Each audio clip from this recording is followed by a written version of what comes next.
So my story begins on a cold winter morning in Boston, Massachusetts. And just like any morning, that alarm clock goes off. I jump out of bed, get dressed, lace up the old shoes, and head out for my morning run. But it didn't take me long on this particular day to realize that things were a little different.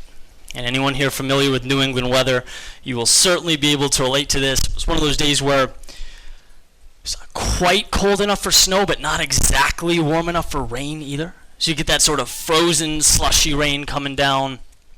And I knew, standing in that doorway, that I had my first defining decision of the day.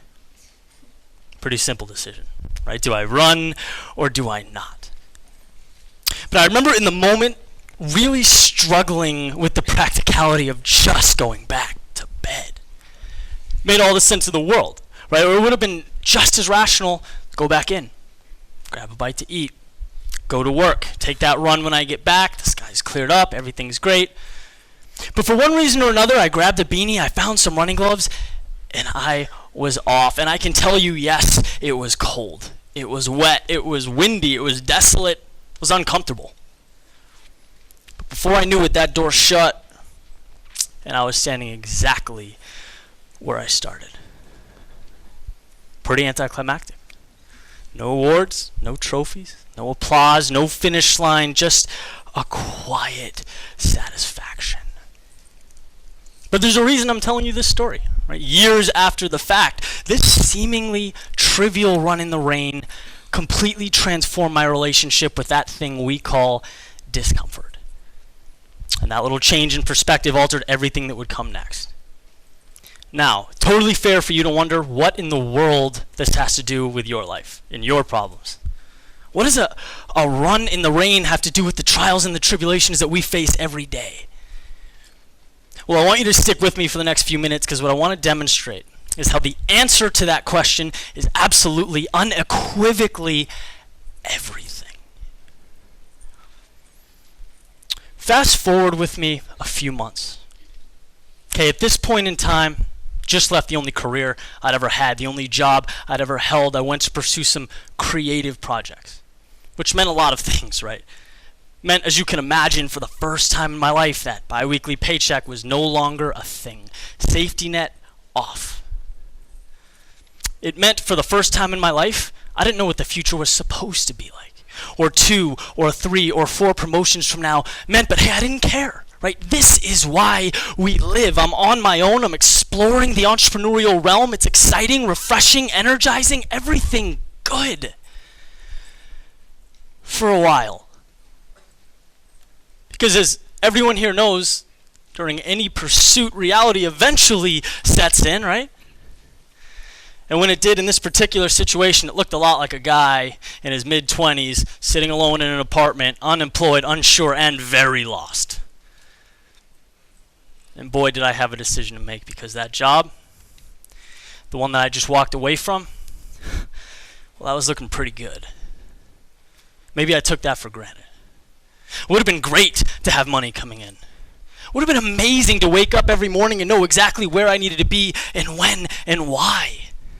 When people asked that dreaded question, Eddie, what do you do for a living? Yep, would have been a real treat to be able to give an answer I felt confident in, but I couldn't. And it was the culmination of these things that made me want to run right back to that world, the only world I'd ever known, and maybe I would have, had it not been for a thought.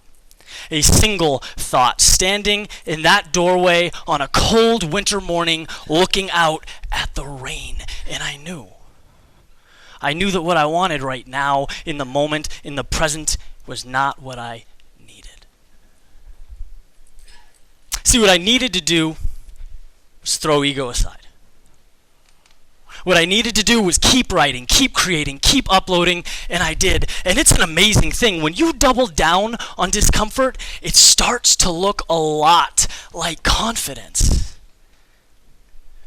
And as days went by, I saw a brand starting to grow. I saw an audience beginning to develop. People were reaching out, saying they cared what I had to say, and for the first time in a very long time, I had direction.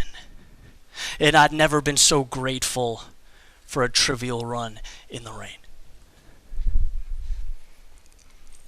Let's fast forward a few more months. This time, holding a microphone. Right, I'm backstage, I'm ready to give my first keynote presentation, and I have been waiting my whole life for this, practicing for weeks, and now the moment had arrived, but again, reality didn't look like it was supposed to. My hands were sweaty, my knees were shaky, the objective was shifting right in front of my eyes. That morning I got up, I was going to change the world with this speech. This was going to be the presentation to end all presentations, but standing there in that moment, I cared about two things: surviving and going home. And that's exactly the standard that was met. They called my name, walked on stage, kind of made my way through an awkward presentation. I said thank you, and I got out of there. And as I walked down those steps, I thought, dude, what are you doing?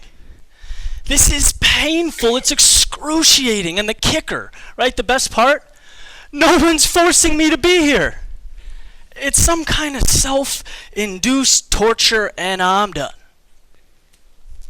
And maybe I would have been, had it not been for a thought, a single thought, standing in that doorway on a cold winter morning looking out at the rain, and I knew that what I wanted right now, in the immediate, in the present, it was not what I needed. See, what I needed to do was stop feeling sorry for myself. What I needed to do was take the cab back to the hotel, pull out that laptop, and immediately look for more speaking opportunities. Right? Practice more, get out more, and I did. And absolutely that confidence grows, but most importantly, I learned that I love it. A realization that doesn't occur had I been too intimidated by the discomfort behind door number 1. And I'd never been so grateful for a trivial run in the rain. Let's fast forward one more time, but this time 2 years down the road. I'm in a U-Haul going down 95. Everything I own in the back of that trailer. The people that I love and care about fading away in the rear view, and what's in front of me is road. It is twists, it is turns, it is question marks, and all I want to do is turn that thing around. See, suddenly I don't care about career or growth or opportunity. No, I want to be comfortable, and maybe I chase that. But I've sung that song. Man, I've done this dance. I've been here enough to know that the pain of the present moment isn't a reason to run or retreat or hide. No, it's an invitation to the best things this world has to offer. So I pressed the pedal to the floor and continued south, and when the sky cleared, the dust settled, I acclimated to a new home, built new relationships. Opportunities emerged that never would have had I stayed hidden behind what's comfortable. And that is the simple truth that changes everything. Our lives will never be defined by how we act when things are perfect, when life is great. Success is not manufactured on that beautiful 72-degree day when every runner in Boston is frolicking around the Charles River, basking in sunshine. No, it's the other stuff. The things that people don't see when you have to walk up to that metaphorical door, whatever it is in your life, and decide, do I go back to bed? Or do I step out into a state of controlled chaos? When, by the way, no one else would. When even common sense is wondering if you've lost your mind, that is where you find the good stuff. Where you learn that the gray space, the question marks, the highs, the lows, the ups, and the downs, they're not an adversary. No, they are the best ally you'll ever have. So dance with that discomfort, relish in that unknown, and next time you find yourself amidst one of life's inevitable storms, remember, the things you want most are nothing more than a collection of those little courageous decisions. So stand up straight, take a breath, and ask yourself, is it just a run in the rain. Thank you.